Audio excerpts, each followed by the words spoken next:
everybody. Welcome to Learn Idaho's End of Life channel. We have a very special guest here today with us, Barbara Karnes.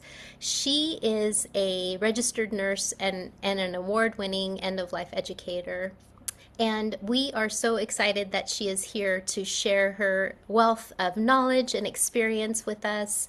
And we also want to give a special thank you to All Sip and Person's Funeral Chapel and Hillcrest Memorial Gardens and Ancora Health Services for supporting educational channel. So Barbara, I would just want to say thank you as always for sharing your precious time with us. I do have a question for you that hits a little close to home. My husband shared recently that he has a friend who was given a terminal diagnosis with less than 3 months to live. And he's actually having a little bit of difficulty navigating that conversation with his friend, and then also um, wondering what to say to his partner. And so I was wondering if you could share a little wisdom and some advice for one, a person who has just received a terminal diagnosis, and then two, maybe to speak about what would be an important aspect to support the caregiver during this difficult time. Okay, I'm going to start with saying I have a real problem with physicians that put a number on how long someone has to live. I mean, it, I think it's very necessary for the physician, and that's where the responsibility is. It's with the physician to say, I can't fix you, and I don't know how long that you're going to live, how you're going to, but I want to, we could be talking months. We're probably not talking years. Just don't be specific with a number because when that number's up and the person's still alive, they think every single day they're going to die that day. It's really, um, a disservice to put a number on it. So let's consider that your friend has months to live. This is a gift, really, because we're all going to die, every single one of us. And we're either going to die from an illness, from old age, or we're going to get hit by a truck. And so the gift is we've got the time to do and say that which we need to do and say.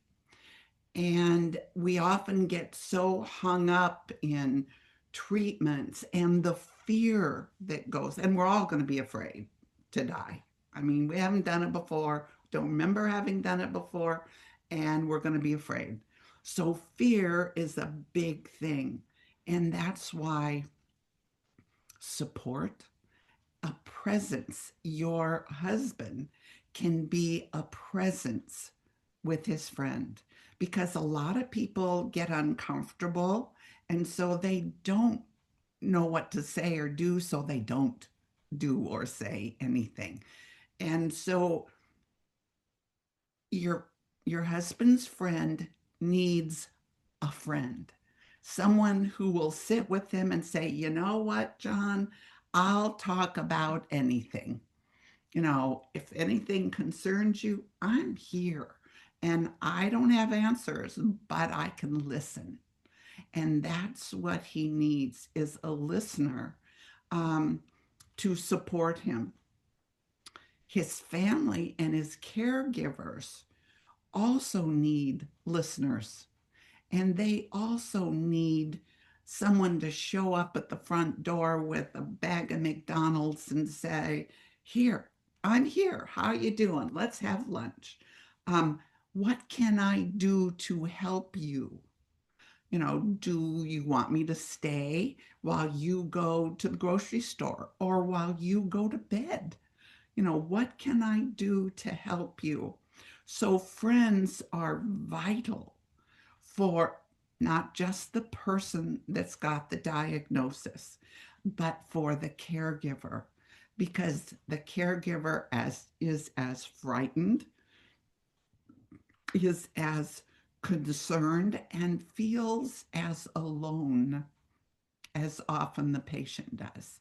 And so we friends have a great opportunity to support both. And unfortunately, too often as friends, we don't know what to do or say. And so we stay away. And that's really sad for everyone involved. This is a great opportunity for all three people, the patient, the caregiver, and the friends. It's a great opportunity to step forward and confront and support and even understand that everybody dies. And here's what we can do when that time comes. That's such a beautiful reminder. I think that's so true. People don't know what to say, so they don't say anything, and they stay away, and that can be so isolating.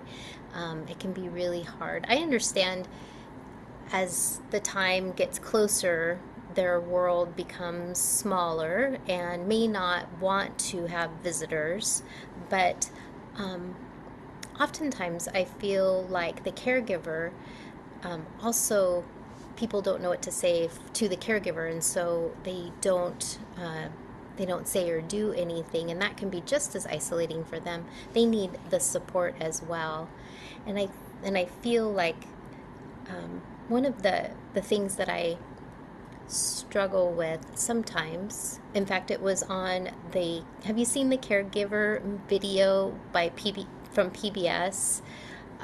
It came out last fall, I believe, and haven't seen it. Yeah, and the gentleman had been really trying to treat his brain cancer, and then it got to the point where there was he kept wanting all sorts of treatment, and then when the treatments were not helpful any longer, he had a conversation with the physician. She was just letting him know where they were at, and the wife was being comforted, and I thought my heart just broke for the patient because the wife was crying, and she was being comforted, and my heart just broke for the gentleman, you know, comforting and recognizing that the dying need that too if they are open to receiving it. So it is such a challenging time, I think, for everyone. But I love your idea of remembering that we are all going to get there eventually, and helping to plan and prepare for having that support system. So that, but getting in a position, knowing what to do. It's a challenge to know what to do because most of us don't think about what we're going to do when end of life approaches, for ourselves or for anyone close to us. And so we're kind of, do I say, literally blindsided with this information because I'm not going to die. Neither is anyone close to me. Other people die. And so when it comes into our lives, the first thing is shock. It's, and because we're not prepared with knowledge, it makes it even more difficult. If we would just delve into our advanced directives and living wills and share and talk with our family and those important to us about end of life before we need to, then we can talk without the emotions and the fear that we will bring to a conversation when we literally have to recognize that this is the moment. when we do it before we need to, we can do it intellectually and without the fear that's going to be there when the time comes. Right. And that's beautiful. What I think about too when you're speaking about regrets, oftentimes there's like, oh my gosh, now I don't have as much time that I thought. And so there's this, I would imagine that there is this, I thought I had more time. That's such a good reminder to just live more present, more, I don't know, better start living. You know, I see a diagnosis as of a life-threatening illness. It's a gift. Yeah. It's a gift of time. And how are we going to use this time wisely? I can't say that enough. It's so important. Yeah.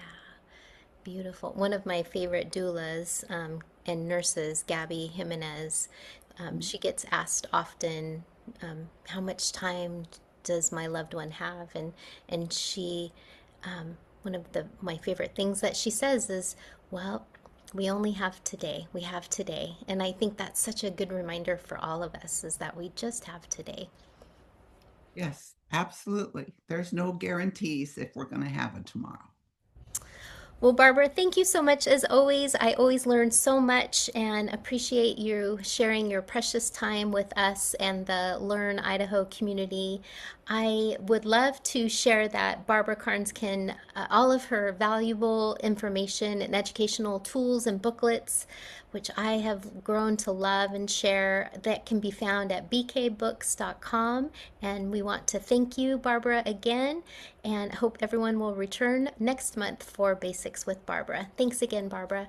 Oh, thank you for having me. I look forward to our conversations.